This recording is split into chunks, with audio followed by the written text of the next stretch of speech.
Hey everyone, I'm Mike Dunn. I'm Julie Cook. I'm Matt Downing. And I'm Janine Dunn. And you are listening to Rethinking EDU.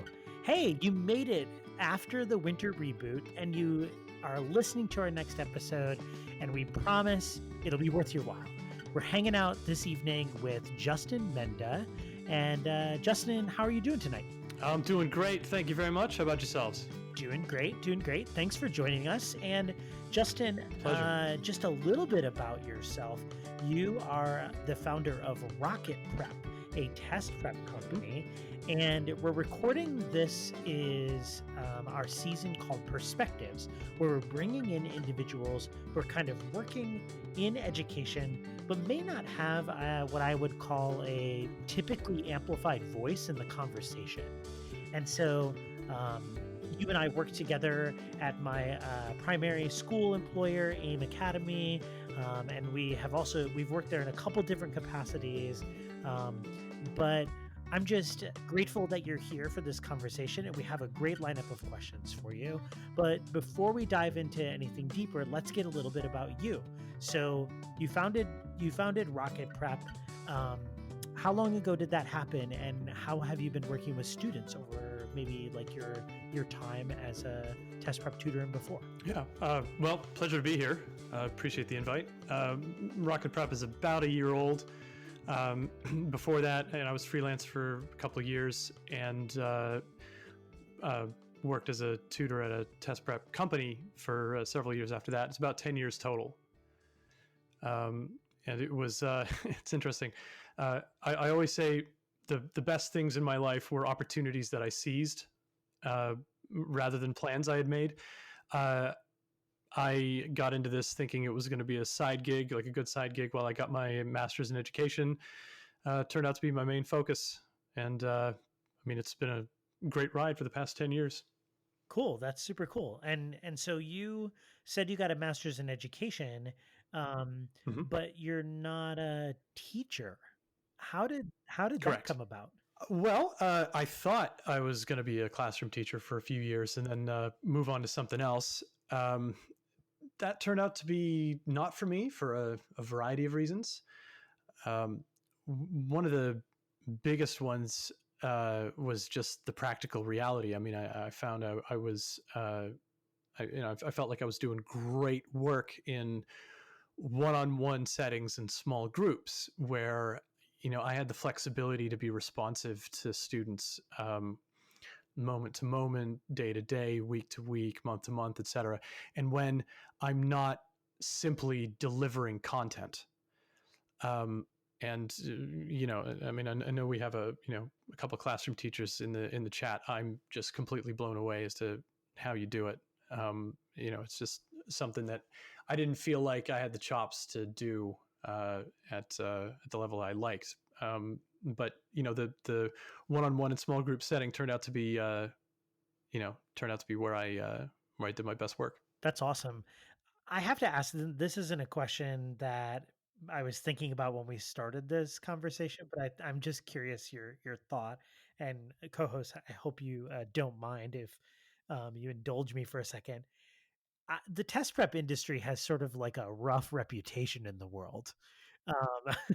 As you might be aware, there was a major, lawsuit a couple years ago around test prep industry professionals, and there sort of is ongoing just like scuttlebutt in the education industry around test prep. How do you deal with that? Like, how do you combat that sort of like negative imagery and like really feel like you're putting your best foot forward and working with students? Wow. Okay. So it sounds like there are two components to that question. The first part, how do I deal with the negative image, is I don't unless I have to. And when I do have to, I just laugh along with people. It's ridiculous. Like there's no explaining, you're talking about the college admissions scandal, right? Where very wealthy people were, it's, it's not controversial. That's ridiculous. And it is in many ways wow, I want to be careful how I say this. It is entirely logically foreseeable as a consequence of the way we treat standardized testing and standardized test prep. At some point, there are going to be people who have the means who just, want to do stuff like that. And when there's demand, there's supply. Is bound to happen at some point. And, it makes sense. There are a lot of perverse incentive structures in this industry, like there are in most. I've been fortunate enough. A lot of it is the sort of the niche that I play in. I don't work with people who are just looking to, cut me checks until their kids' tests improve, or see their kids as, and I'm not trying to say that any particular parents necessarily think this. I'm just, presenting these specters as a foil for my own clients. I tend not to work with parents who see their kids as vessels into which you're supposed to pour knowledge until test scores come out. I want to play the long game. I want to focus on transferable skills. I don't want to pretend that anybody needs help with something they don't need help with. And I don't want to pretend that the tests matter to people's lives more than they actually do. If the process is going to be worth something, it needs to be worth something far beyond the test. It's sort of, so, the people I end up working with are, it's sort of self-selecting in both ways. I think they can tell right away that, I'm not the kind of person they can just, I don't swim in those waters. So my business didn't really change much, fortunately, with that insane scandal. Yeah. I think you're right on there, because the pay for play model is super inevitable when it comes to super high stakes things. Rich people will pay to play with that sort of thing, Yep. right? Yep, totally. They really want their kid to go to Stanford or whatever other sort of fancy school, and they'll use their means to make that happen. And honestly, I think, to your point, it's a logical consequence of the world that we're living in, because people feel like they have to scramble to do the best for their kid no matter what. Mm-hmm. They have to give everything, whether that is millions of dollars or a house or a kidney, to make sure that their kid is better off than they are. Yep. And it's that sort of like intense individual, like, if my kid is not going to get this thing, then what am I doing as a parent? Right. And it's hard for me to like argue with that. Janine, Julia, Matt, y'all have kids. It's a hard argument to combat, right? Wouldn't you all give as much as everything as you could to make sure your kids have the best, right? Yeah. Yeah, without a doubt. Yeah. This is reminding me of something in Steven Pinker's book, The Blank Slate. It's fantastic. I love Steven Pinker's work generally. So The Blank Slate is an argument against the idea that we are blank slates at birth and everything that we become is sociocultural. There's a lot of evidence that a lot of the most important stuff in life is I don't want to say genetically determined, but heavily influenced by genetics. And one of those things is a lot of aspects of personality. And he talks about how like personality, and actually a lot of other outcomes like career choices and so on. A lot of that stuff, it comes from, aspects of the interactions among genes and parenting and peer groups and luck and circumstances and so on. Some of which you have influence over as a parent, and therefore that's, it's your imperative to get right. But the rest of it, especially as they get older, is completely out of your hands. And if you see that's important, because if you see your role as a parent as determining the personality and successfulness of your kid, you're going to go insane, and you're probably going to drive your kids insane. A better way, in his view, to conceptualize the role of a parent and I would extend this to educators, frankly, is to think, okay, who is this person that part of whose life I'm responsible for? What are they like? What's their personality? What are they bringing to the table? And how can I best serve them? Which is a completely different conceptualization. And it's more that you're being receptive to who these these people are, your kids, and you're trying to be a responsible, I don't know what's the word you would pick, a steward. But the trap that people fall into is, no, I am responsible for literally everything that happens to them. No, it's like, no, first of all, you're not.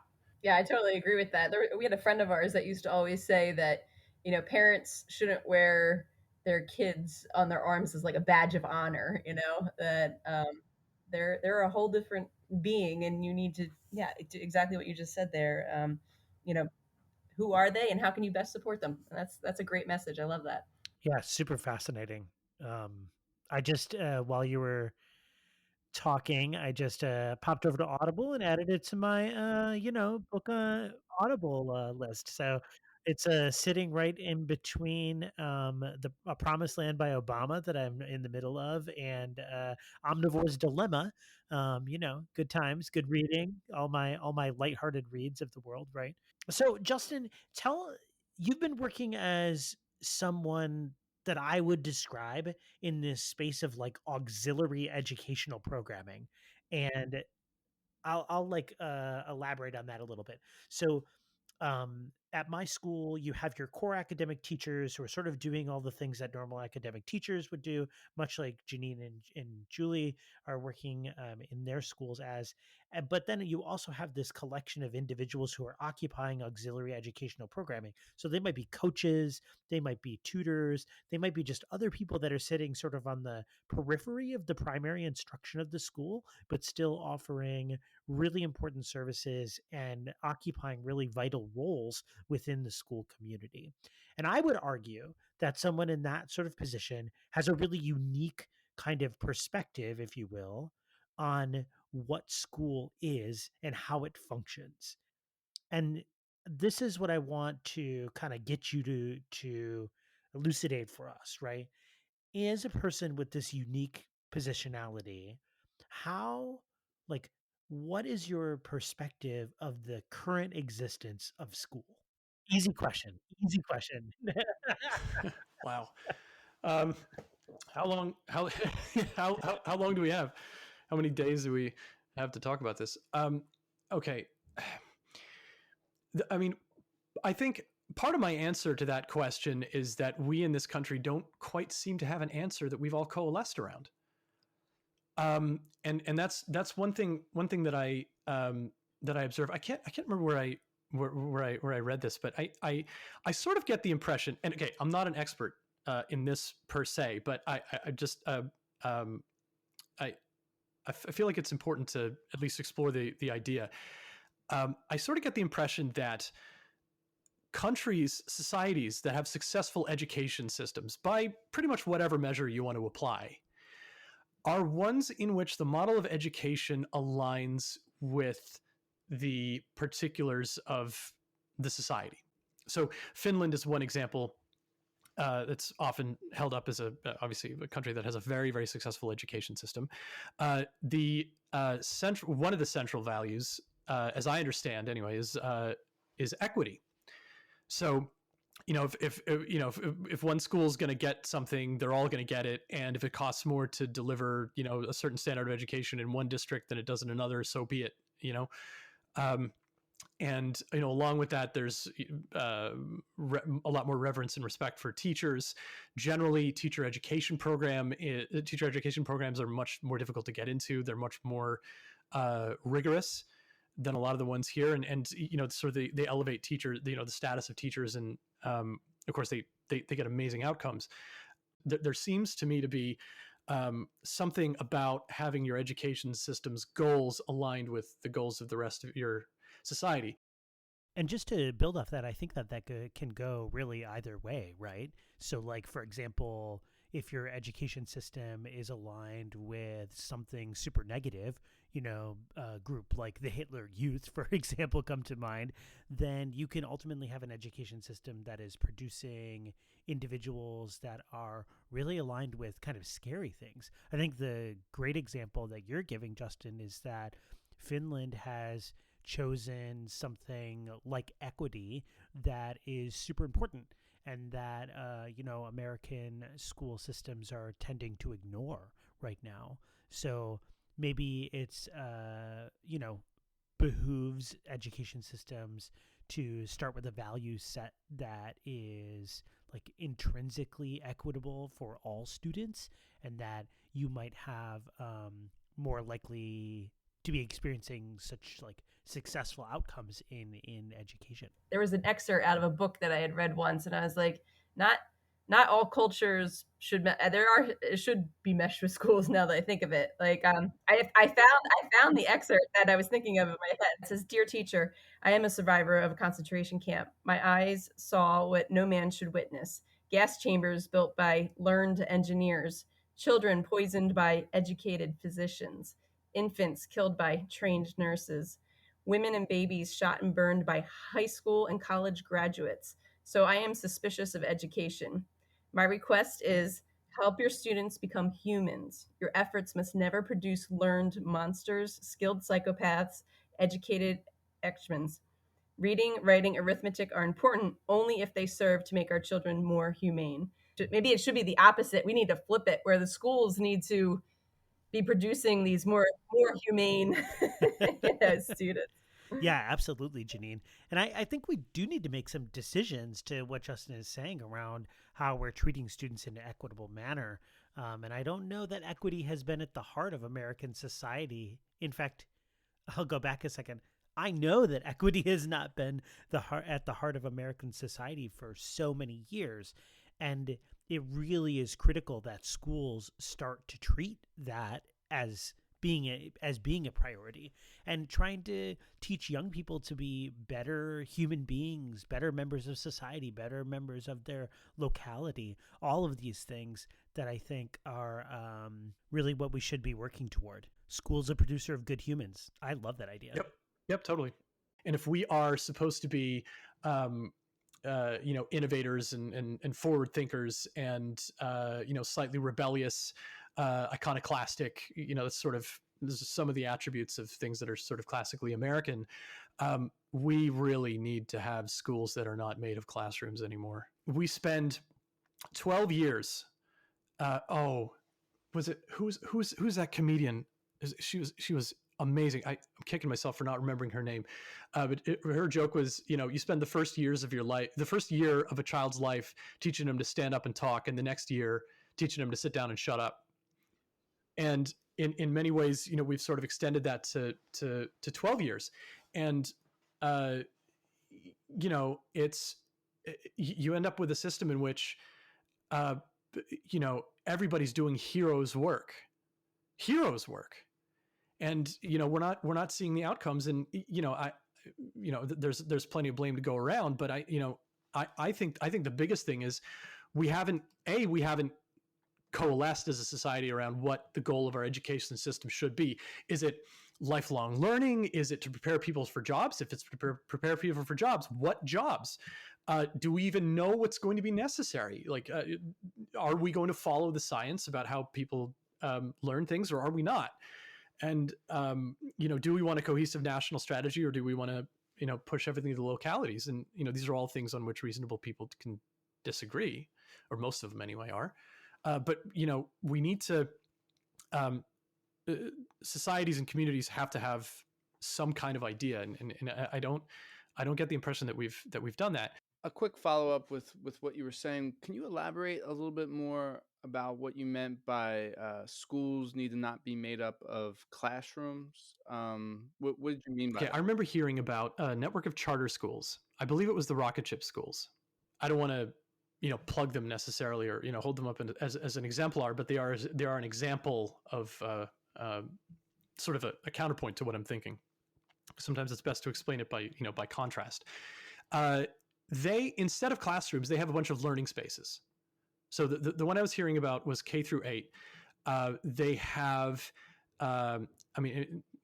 things like an art studio and something like a science lab and like a bridge that goes through the middle of campus that's specifically designed for kids to get up on top of and throw things off of to see what happens, stuff like that. It's all learning spaces rather than a box that students and a teacher sit in, often in rows, and in this mode of like I was saying earlier, there's this expectation among a lot of the adults involved in here, not everybody obviously, but a lot of the adults, that the student is a vessel into which you're supposed to pour knowledge until results come out. And as much success as people have had sort of subverting that model, like for example having more collegial kinds of classrooms and so on, it's still predicated on this assumption that the teacher knows exactly what everybody is supposed to do from moment to moment, and if the kid isn't doing that, then there's something wrong with them, kind of thing. That's a gross oversimplification, but that's sort of the idea. And anything we would do to make a class more interesting is like I said, it's heroes work, and a lot of people are very, very successful at it. At the same time, there's you get the weight of the institution and the momentum of the institution. So yeah, it could be better. Yeah, it's interesting, the challenge that you bring up, and that's a huge one, right? Thinking about redesigning schools, not that shouldn't be done, and it's interesting to think about it. What are some other challenges that you see within schools? Maybe something a little bit more manageable that people could attack within a school without having to take down walls and restructure the whole system. Okay, I mean, I can come up with a couple of examples in math education pretty readily. Yeah. Because one of the things that I'm that frustrates my efforts, both in test prep and in academic coaching generally, there's a lot of rewarding work for me recently, is leaning against this tendency of math class to give students the impression that doing math means applying a method you memorized in a consistent and highly predictable way to solve a question to which somebody else knows the answer. And if you don't do it right, there's something wrong with you. I would like to see math classes in which teachers follow. Okay, and again, this is done. I'm saying, I'd like it to be done more. I'd like to see math classes in which teachers are asking students to show their work, quote unquote, not because every aspect of their work is being examined to make sure that they did it the right way, whatever that means, but so that they can practice thinking on paper instead of in their heads, and basically outsourcing their working memory to the page, which greatly reduces cognitive workload. And it improves your performance, and it also makes your performance less dependent on your mood and how much sleep you got last night and everything. It's like a miracle cure almost, thinking and writing rather than in your head. So let's promote that for that reason, and let's not let's have more flexibility about how students solve math problems. And make review more cumulative, maybe cut down the number of subjects students are supposed to get through in math. I kind of don't like that calculus is sort of the implicit end goal of most high school math curricula, and therefore everything before that. Shouldn't it be statistics? 100%. And please keep the calculus courses, for crying out loud. Yeah. That's incredibly important, and it's only going to be more important as time goes on. But statistics and probability are like they make you immune, at the very least. They make you immune to so many tricks that are intentionally and unintentionally being played on people in the public sphere. Anyway, that's a whole other subject. So that's something I'd like to see change in math. Generally, I would like to see things more much more project. I mean, well, really entirely project based. Let's not be meek about it. Everything should be project based, and as much as possible should be learner directed, in my opinion. Yeah, that's interesting. My experience with test prep, thinking back to the days getting ready for the SAT, it was like hours of of doing these question after question, and it was a lot of like drill and kill, right? How are you able to counteract that? Okay. Well, actually, first I should ask you, like, are you asking how I'm able to make test prep not like that? Yes, exactly. Okay. So there's sort of two sides to that answer. One side is I never approach any student or class with a fixed curriculum that I drag everyone through. I have what I would consider a set of tools. So, on the reading section of the test, what's the best way to do it? Like the most broadly applicable strategy I've heard is, you look for line references in the questions, mark up the passage accordingly, and that way when you go to read the passage, you can answer the questions as you go. That's useful for, I don't know, maybe 70-75% of people, but it's not useful for everybody. There are so many other strategies. Skim each passage and make notes on just the gist of or skim each paragraph rather, and make notes on what the gist of each paragraph is. Read a few paragraphs, see how many questions you can answer, go back and read a few more, etc., and do things like that. And you can bounce around. And so I have a bunch of strategies for every section, but then I deploy them flexibly. So it has to begin with, let's see where you're at. So, I want students to take a practice test first, and then I work with them to try to get their opinion on where to focus attention first, because usually there's like, there isn't like one topic that will definitely demand our focus. There could be two or three. And if I ask the student, I might have one of those in mind, but if I ask the student, they're usually able to say, well, yeah, I want to work on this. And it's, it wasn't necessarily the one that I had in mind, but it's one of those two or three. So we'll go with that. And, I want my students to be in charge of the process as much as possible. And I want to be a resource for them. I want to be a guide. I do not want to be a drill instructor, and I don't want to pretend that the same approach is going to work for everybody.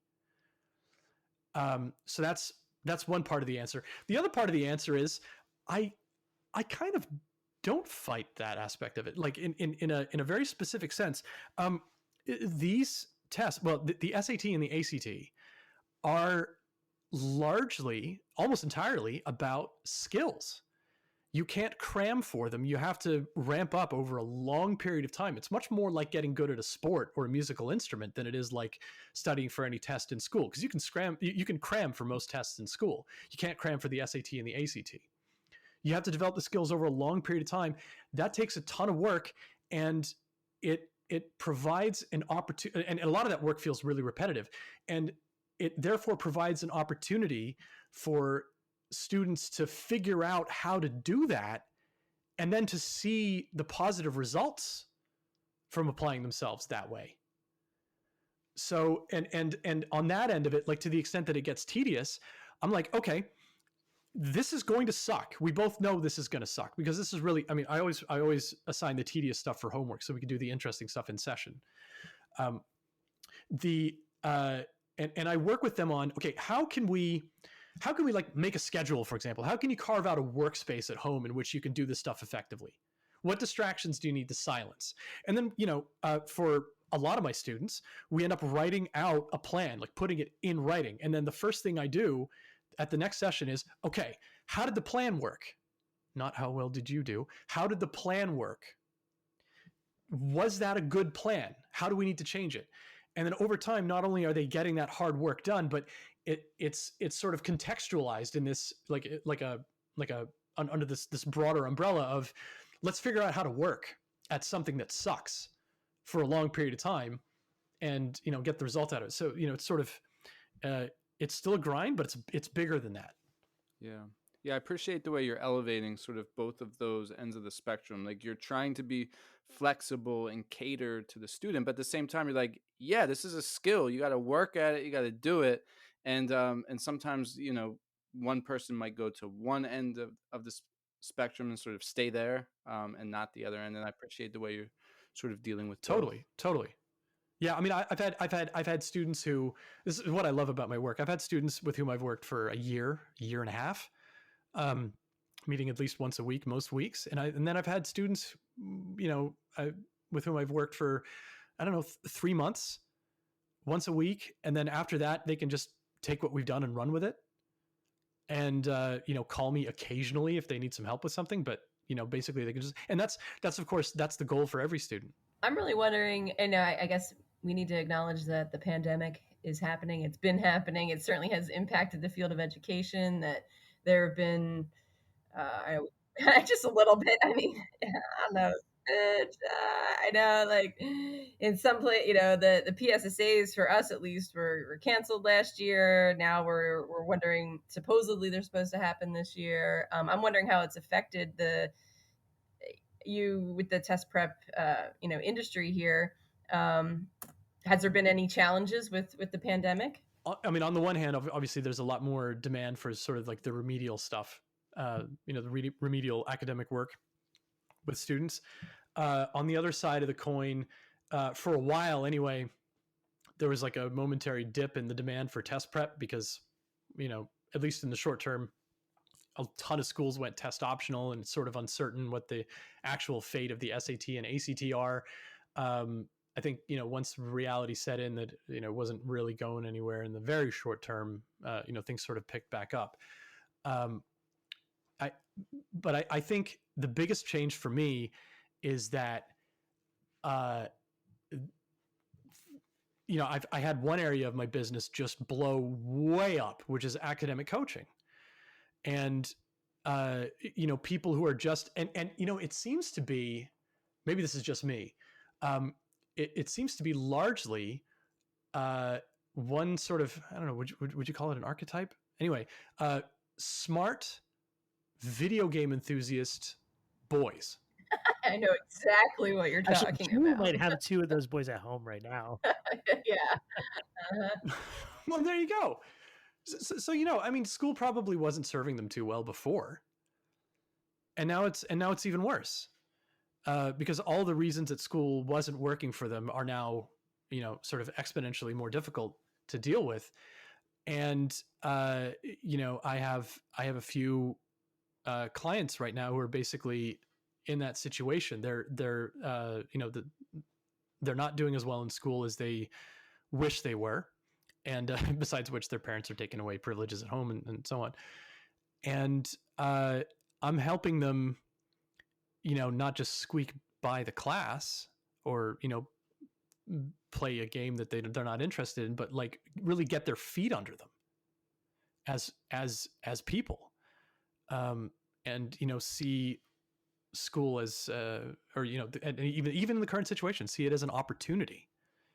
And I think I because I used to be that kid, or at least largely because I used to be that kid, I've had a good amount of success with them recently. But yeah, there's been a ton of interest on that end. Yeah, that makes sense. I mean, I it was kind of leading into my next question with that, and I guess if we were to play this what if game, what if school really was done differently, and we did get rid of the classrooms, and how would that really impact test prep then, and how would it look differently? But I like this idea that you're talking about serving more as like a coach, and it can be even, I'm assuming that maybe it could be even more than an academic coach. I don't know. What are your thoughts on that? Well, it's interesting. One of my academic coaching clients, his father actually introduced me talked about me to someone as a life coach. And which wasn't, I mean, I don't know if that was a slip of the tongue or something. That's certainly not how I bill myself, but it's hard to, I mean, I feel like if you really care about a learner, you can't do any kind of academic work in total ignorance of, their own personal development.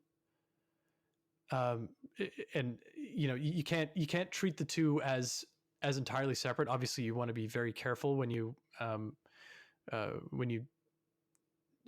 you don't want to veer into giving advice on how they should handle the rest of their lives. But at the same time, to do that kind of work, I mean, especially with those kinds of clients, you really need a personal connection. You really have to trust them, and that entails being interested in their lives. It necessarily entails being interested in their lives and their minds, wholly apart from the academics, largely so that you can help them figure out their own goals and figure out how to use school to work toward those goals. That's what it's really about. I mean, I'll tell my clients straight up, like, look, I'm not going to speak for any of the other adults in your life. I honestly don't care what score you get on the test. Philosophically, I don't care what kind of grade you get. What I care about is what you're getting out of this situation. So, let's talk about what your goals are and see what we can do to make this situation work for you. And that definitely involves reaching, sort of above and beyond the test, above and beyond the academics to some extent. Yeah, Julie and I, one of our favorite, like, if you want to call it a course that we provide for our students, we call it iSearch, but it's basically, what do you want to learn? We ask the kids flat out, and then we coach them. We find the resources that they need to, learn about woodworking, or learn about how to play the bagpipes, or how to be a beekeeper, or rock climbing, whatever it might be. And we help them, make connections with people that are experts in the field, and they do field work, and they become the expert by the end of the year. Yeah, so that totally jives with me with what you were saying there. So thanks. Yeah, Justin, I feel like you would love Janine and Julie's school. I think there's so much that goes on there that I hear them talk about that I'm like, this sounds like a place that, first of all, I love, and second of all, so many people I know, like Justin, would love. After COVID, you can come visit. It's going to be amazing. I had a question sort of to follow up, and actually, Mike might have something to say about this as well as a counselor. But looking at maybe in the short term, maybe the long term, our tests, if you're into, prepping kids for tests, and I agree with you, and I'm listening to everything you're saying about transferability. I imagine that those skills that you're teaching just might get kids out of that trap of getting into a college and then having to take those remediation courses and really just be successful, whatever the next step could be. But is testing, the SAT, the ACT, is that here to stay? As Janine said, I know March hit, and the first thing to go from the state, we're of course K-8, we're the state test. Now they're back. I know a lot of colleges, SATs, ACT, were exempt this past year. So what are your thoughts about those trends? Yeah. Okay. So to the extent that you're asking about, whether the SAT and the ACT will be around much longer in their current forms, I'd say that's by no means a given. I wouldn't be surprised either way, frankly. Testing per se is going nowhere anytime soon. It's some kinds of tests are going to be with us for for the foreseeable future. I mean, unless we all live to see the day when we connect our brains to computers, because that's obviously going to change everything. But for the foreseeable future, there's always going to be some kind of testing, and because for these big institutions like universities, they're trying to decide from among, far too many applicants to handle any other way, and enough of them are going to be leaning on some form of standardized test that the industry is always going to be there, and it's always going to have a certain amount of clout. Now, I hope nobody construes this as an endorsement of that fact. I sort of like, I think that's the reality, but I don't necessarily think it's the best way to go. I don't want to take a position on that. And I certainly don't want to endorse or condemn the SAT and the ACT per se. I mean, part of coming at it from the perspective that I do is, regardless of what the intrinsic value of the test is, you can use it to get something great out of it. And, okay, I mean, does that mean it's a great thing? Well, I don't know. it's sort of, but I'll go out on a limb and condemn both the SAT and the AECT as they exist right now. I think are awful exams, and there's research to prove it. The research says that the thing that the ACT and the SAT correlate most closely to right now is your zip code. Live in a wealthy area, you're going to get a higher test score. That's how it goes. Yep.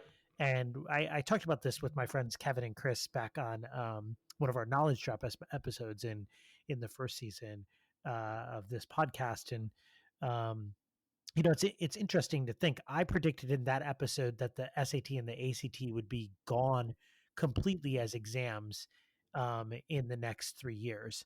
I wouldn't be surprised if that happened, because I think you're going to see major systems like the University of California system, which is really one of the reasons why the two exams still exist right now, is because there's potential for the University of California system to continue to use the exam in the future.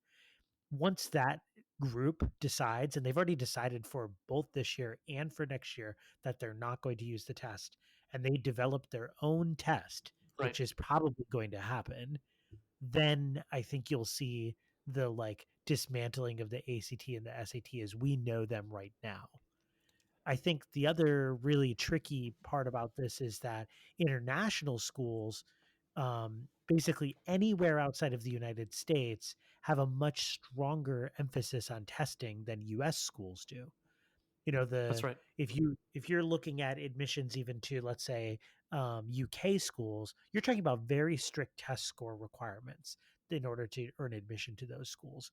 And until that changes, there will be some use of standardized testing for college admissions for the foreseeable future. But I think that speaks also to the importance of the work that Justin is doing with students to help them realize that, okay, if this standardized test, whether it's the SAT, the ACT, or the whatever other, Cal State system or UC whatever test is going to require you to do, then you have to use it as a means to an end. And you have to use it to empower yourself to become better at something that has nothing to do with the test. Because once you get into college and beyond, there are just not that many times you're going to take a similar test in your life. Can I really, I'm dying to pick up on a phrase you just used, which is a means to an end. And I think, sort of connecting back to, the questions you guys asked me about the, the college admissions scandal. I think one of the main reasons things go sideways in this industry, and I think in the human experience generally, is when people take something that is supposed to be a means to an end and make it an end in itself. That's it seems to me to be pretty frequently where things go sideways. And, people just, on all sides of this issue need to remember that the test, these tests, whatever the tests are we have now, whatever the ones we're going to have in the future, they are a means to an end. And, we need to be no more or less attached to them than we would be, on that basis. Well, Justin, you have such an interesting background. I'm thinking about, you have this psychology background. You've done functional brain imaging, Drexel, Penn. You've got your master's in education. You are working in a school as an entrepreneur. So all of this makes me feel like you have this window into education, like the outside looking in almost. And so right now, First of all, I'm super disappointed. It's January 12th, and we've been saying 2021 is coming, the promised land, and it's not worked out that way. But right now, I mean, I know we had spent a long time talking with networks and people over the past, since March, talking about how education is in flux, that everything will be different after this. It's an incredible challenge and also this opportunity that we are faced with right now. So, transformational change. What do you think about this moment that education finds ourselves in, this collective challenge, and then also what opportunities? What do you think is going to stick? What are we thinking about right now? What's next? It's a big question. I know. Oh yeah. Okay. Well, what do I think is going to stick? Far too little of the good stuff, as usually happens. But I think, whenever there's like a cataclysmic situation like the one we're in now with the pandemic, the only way out is to see it as an opportunity. So that's sort of the way I try to look at it. And I've thought for a long time about a lot of the ruts that education generally seems to be in. It's done on a like the school day is very rigidly, tends to be anyway, at most schools, very rigidly scheduled. The schedule doesn't entirely make obvious sense to everyone involved. Classrooms by and large are top down, instructor led. Most of it is not project based. And then of course there's grossly unequal access to the best methods, teachers, facilities, tools, etc. But most of those things are things that have been upended pretty wildly by the current crisis. It's like COVID-19 pulled the rug out from under us, but it also pulled the rug out from under schedules. The traditional classroom structure, like schedules are were anyway completely up in the air at first. Classrooms aren't really a thing, or largely not a thing anymore. Top down, instructor-led instructional design, it really isn't tenable the way it used to be. And instructor leadership is just way less effective than it used to be. Well, okay, I mean that sucks, and it makes the inequality aspect of it just far worse, which is a giant moral crisis that I'm so not prepared to comment on beyond that. But look, if we don't have a rigid, not entirely logical schedule anymore, let's take this as an opportunity to try to make a better one. And the answer to that is going to vary by student, which is exactly the point. Kids can learn this, can take this as an opportunity to learn better how they work and then structure their time accordingly. Classrooms aren't a thing anymore. Okay, fine. What are we going to do instead? Well, we know that for a lot of people, for most people, I think the most effective learning environment is one where you have a certain measure of learners have a certain measure of choice in with whom they associate and what kinds of tasks they take on. Well, okay, now that the school day is shorter for most people and we have much more flexibility in structuring our time, let's pod up with some people and do some interesting stuff. And if top-down instructional design isn't tenable, or isn't as effective as it used to be when you're trying to do all your sessions, all your classes by Zoom or whatever, well, okay, let's make class more about learner-directed activities. Let's find ways to give students more control, so that in a sense we're using this crisis to we're down, but our nemesis is also down, and we're it's an opportunity to, try some new stuff, and in a lot of cases get back to what really matters. And I think that is critical for. I think it's critical for people to try to look at it that way, to the extent that they can. Everybody's doing heroes work in this system. We're all trying to make it work, and some of us are going to be better able to fight this fight than others. But I think we need to take a hard look at where current solutions to the pandemic have been aimed at preserving as much of the old structures and ways as possible, and instead, because basically what happens when you do that is you take a model, and again, at most schools, you end up taking a model that was sort of shaky to begin with and projecting it online through a medium that we don't really take to anyway, and in a way that exacerbates the inequality of access and all the problems associated with it.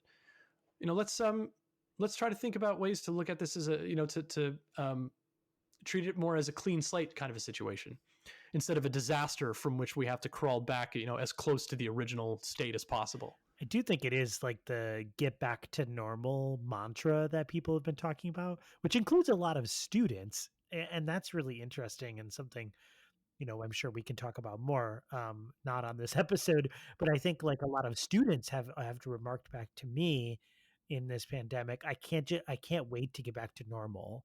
I can't wait for normalcy, blah, blah, blah, and I'm like, yo, I can't wait for things to not be normal anymore. Like I'm ready for new normal, and I think seriously, we can do a lot of really great work if we can help students to start to realize that maybe there are some positives to this new normal that we're experiencing. Every episode, we like to kind of pose the same question and have everybody engage in a little bit of a discussion. We've heard a lot from Justin. I think there's a lot to think about, but we always want to kind of imagine what ways is this conversation helping us rethink what education could or should be? Who wants to go first to present their thoughts? I think, there's a lot on everyone's mind over the past week here in January.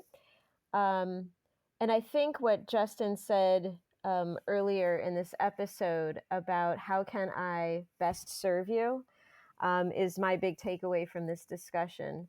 With my 8th graders at this very moment in time, I think luckily for us, we are recreating the Second Continental Congress via podcasting in my class. We've had some interesting discussions, and I really think, what an opportunity. I think of everything as an opportunity to practice civil discourse, for heaven's sakes. That's what's on my mind.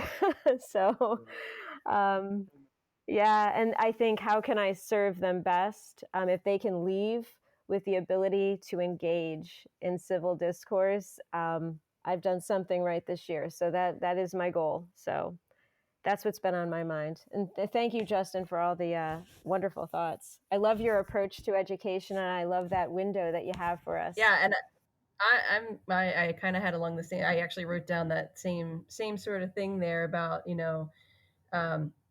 serving others. But I also wrote down seize the opportunity. Justin had said something like early on. It's just about his own how things kind of arrived in his own life, and that some of the best things that happened to him was because he seized the opportunity. And I'm thinking about that in just education right now too.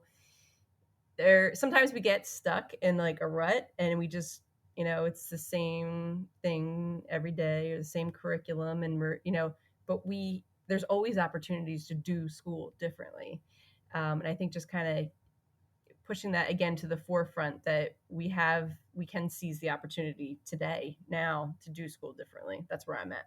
Yeah, this has been really interesting. And there's been a lot of great topics and a lot of great insights. And this isn't like a part of education that I think about much, with test prep and all of these aspects. So it's been great to sit back and sort of ponder the way that it intersects with the wider education systems. And I don't know, it's just been really helpful for me to hear you explain these things and sort of delve into them, and then also the way you keep reminding, these are people. I'm gonna interact with them in unique ways. I'm gonna tailor things to them. I'm gonna sort of uplift flexibility. They still need to learn these skills. But I just think that's wonderful that you have that approach, and you sort of embrace that within one of the benefits that we've been talking about too is as your role within the test prep, you're able to have smaller groups and interact with them, and I think it's great that you sort of capitalize on that, and it gives me ways to think about, okay, so how could this be applied to education, and it's been really helpful, so thanks. Yeah, I mean, it's so easy for somebody in my position, not just a tutor and academic coach, but as a business owner, to uh, sort of be in my own little rabbit hole. And I always appreciate, when I can have a conversation with, with educators, whom are, I mean, you guys are also, among the people I serve directly and indirectly, right? Because we're all basically on the same mission. And, I appreciate the perspective that you guys have added in, like just, the the reminder. It's nice to have the reminder that there are schools out there that are doing things differently, that really are sort of pushing new models that listen to, um, established science about how people learn. Um, Mike, I really appreciated the reminder that the SAT and the ACT aren't very popular. Um, because Yeah, despite 3 million people taking them every year. yeah, and it's and again, it's not because I didn't know that, quote unquote, already, but it's just, it's you always gotta encounter, sometimes you gotta re-encounter things that you already knew. My reflection on this conversation is around the idea that we're not asking the like fundamental questions, because I don't know if we're not interested in the answers, or we're just assuming that we already have an answer to the fundamental questions. And for that, I'm thinking like in in graduate school, when you study education, or as an undergrad, when you study education, you read original thinkers about education. You're reading Dewey, you're reading, all of these folks um, that are sort of like the groundbreaking, philosophers of modern education. And these folks are often grappling with this idea that education needs to be for something. But it seems to me that we haven't really answered that question yet. And to your point, Justin, I don't think that there's a common agreement around what actually we're doing in education. Like, what are schools meant to be doing? It seems to me that we're like thinking that schools need to be providing a quote unquote well-rounded exposure to a variety of subjects. That seems to be what schools are doing right now. But I don't know that that is really a purpose of school. That seems to be like a purpose of the function of how school exists right now. But I don't know that I don't know of a lot of students that are saying, "Man, I really got something out of my K-12 experience because it exposed me to a wide range of subjects, including English for 4 years and a foreign language for 2 to 3 years," or something like that. That's really not. I think that's what schools are doing, but I don't know that students are really feeling like that's a useful use of their time for 13 years. And so I think that we need to get back to answering this question that you're asking, is like, what is school for? I want to know the answer. I and to right now I think that there's a small collective of schools that are answering that question in purposeful ways. I think there are some charter schools that are doing it. There's a small batch of public schools that are doing it. There are some independent schools that are doing it. There's lots of homeschool people are answering that question in important ways. And I think that that's kind of getting to the core of like why, at least in my view, um, why American education systems continue to be lost, or feel like they're lost. I don't know if they're actually lost, but they feel like they are. Like wandering in the desert, being like, oh, look, a palm tree. There might be something over there. And they wander over there, you know? And so that's what this conversation has me like thinking more about. How do we ask those questions? How do we ask the question of like, what are students doing here? Why are they here? I want to know the answer seems to be right now is like because they have to be. That's not an answer for anything. you know, it's like your least favorite answer that your parent gave you when you were growing up. It's like, oh, you have to go to your great aunt Joan's house because that's what you have to do, and it's like that's the worst. So Oh, totally. Oh, I with so many of my students, I just ask them.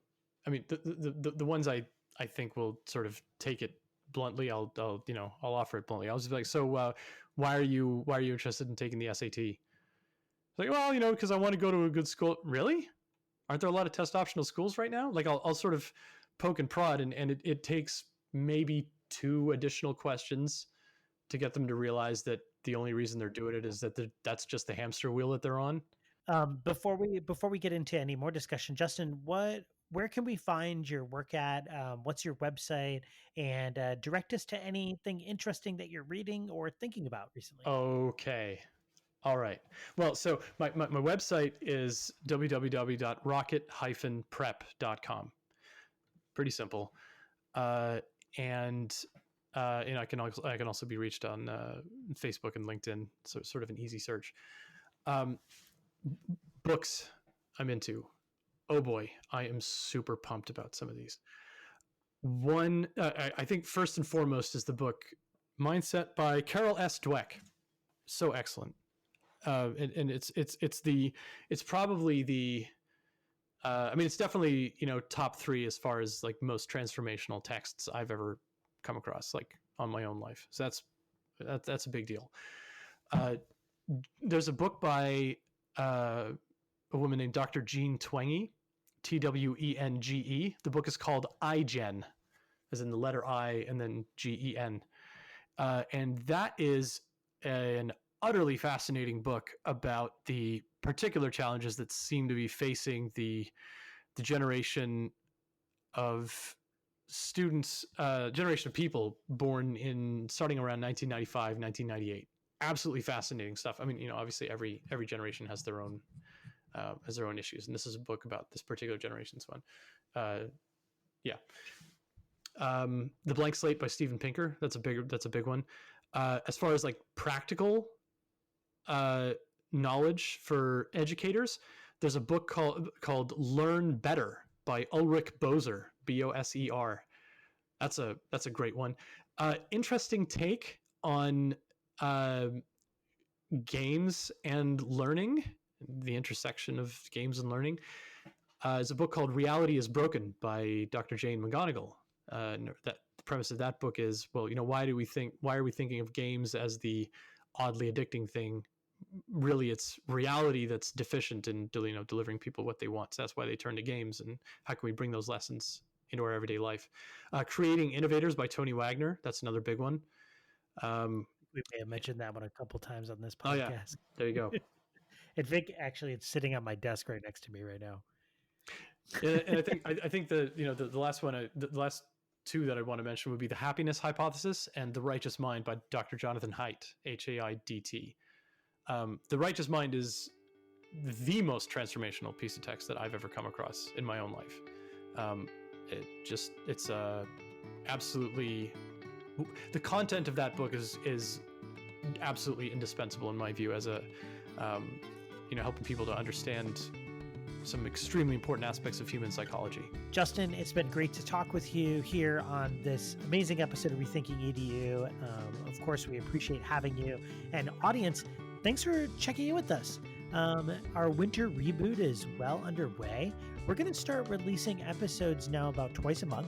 So after you hear this conversation with Justin, you'll hear a conversation with another guest later on in late January / early February. And we're going to kind of continue on that roll for the next few months as we kind of put out there a few other individuals who we feel like really are bringing an interesting perspective to rethinking education. If you'd like to know more about Justin, check out his plugs, his website. And as always, thanks for joining us, and thanks for rethinking EDU.